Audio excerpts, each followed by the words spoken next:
BlackRock is a company that is relatively unknown to the general public, yet it holds enormous power and influence. BlackRock controls many of the world's largest banks, as well as major pharmaceutical companies and a significant portion of mainstream media. It also oversees around 10% of all stocks traded worldwide. This company has amassed a staggering $10 trillion in assets, which is worth about half of the entire GDP of the United States. Both the US and Chinese governments rely on BlackRock to pull them out of recessions. The founder and CEO of BlackRock sits on the board of the prestigious Council on Foreign Relations and the World Economic Forum. To quote Henry Kissinger, "He who controls the money controls the world." BlackRock is unlike any other company in history in terms of its global influence, and it has achieved this level of power in just 34 years. It is likely that you have never heard of BlackRock, but there is a reason for this, which will be revealed later on. After watching this video, you will understand the real-world implications of BlackRock's control and the full-scale invasion of Russia into Ukraine. Prices for transportation and all necessities are on the rise. So how has BlackRock gained so much influence over the world? How did it go from being a mundane investment fund to the most powerful company in history? To understand this, we must look at the past and the story of BlackRock's founder, Larry Fink.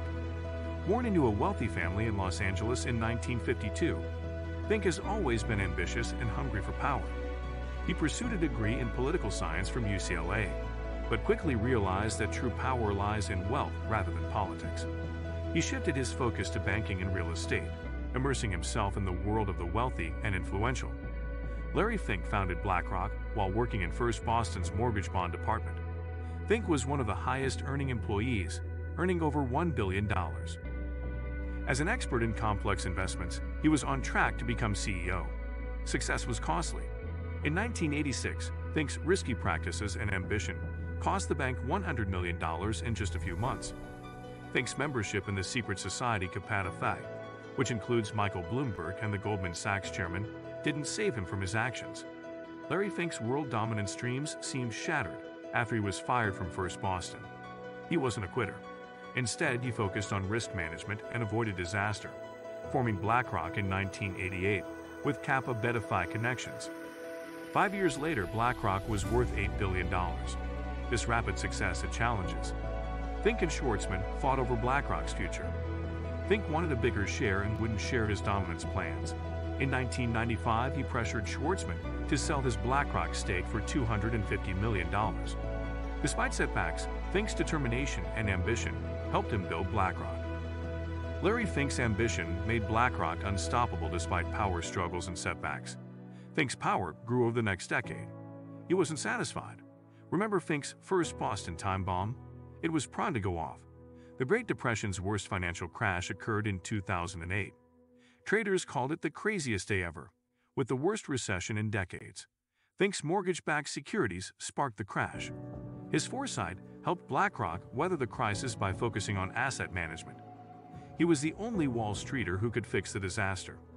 Larry Fink secured an uncontested contract to manage the assets of multiple collapsed banks through his personal connections with Treasury Secretary Timothy Geithner.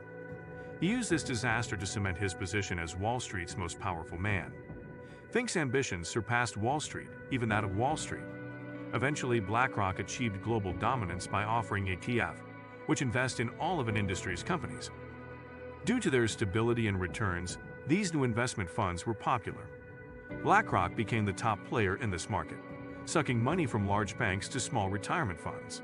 It had a stake in almost every major stock market company and seemed in control. BlackRock owns most major companies.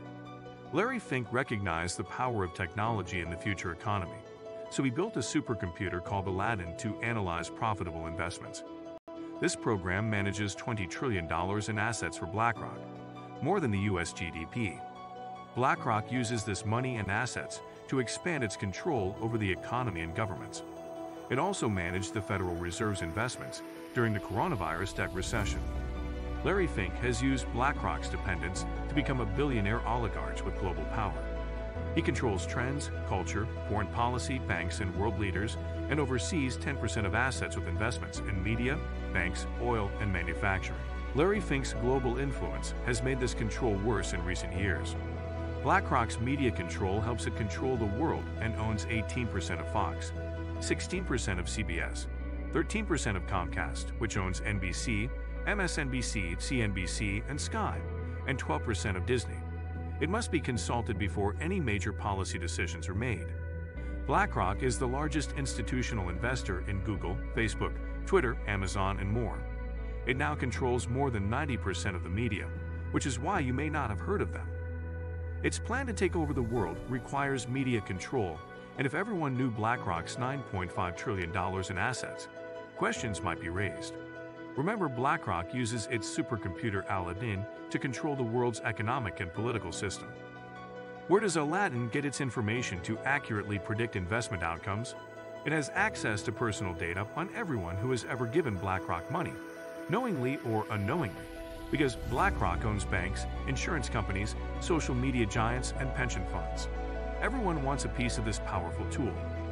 BlackRock influences company and government decisions by controlling data, and it successfully lobbied to manage EU bank regulation. But this backroom deal is being investigated because it owns the banks it's supposed to be regulating. This is typical because BlackRock often intervenes behind the scenes in the companies it owns, as confirmed in a 2016 Journal of Finance study. BlackRock's stakes in most major public companies exacerbate the problem.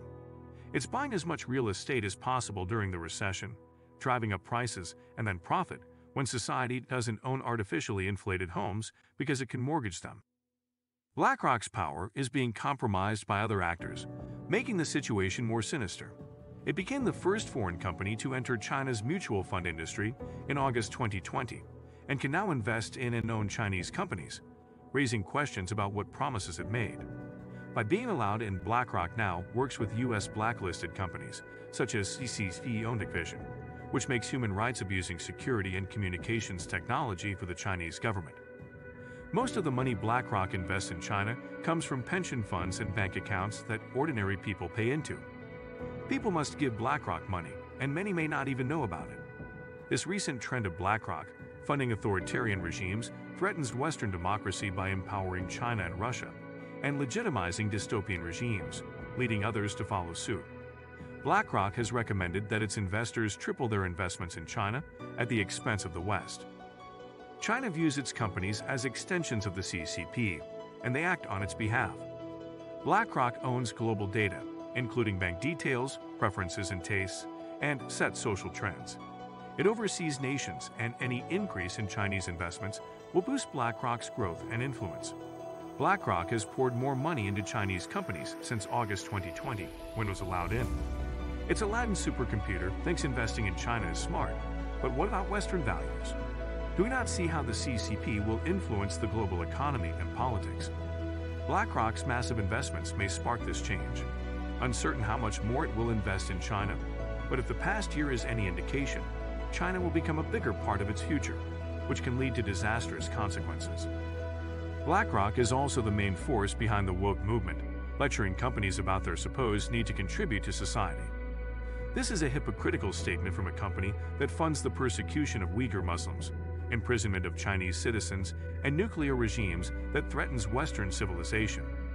Its push for social purpose has resulted in an ESG score, a standard which they use to manipulate companies into doing their bidding or miss out on investments. With $10 trillion in assets, Larry Fink has become Wall Street's most powerful man in 34 years. Now, BlackRock controls governments, economies, and global politics through media, technology, and personal data. BlackRock's growth threatens to divide the world into too big to fail companies and powerless citizens. In this scenario, capitalism is no longer a way to increase wealth and freedom for the people, but a tool for governments to use corporations as their arm.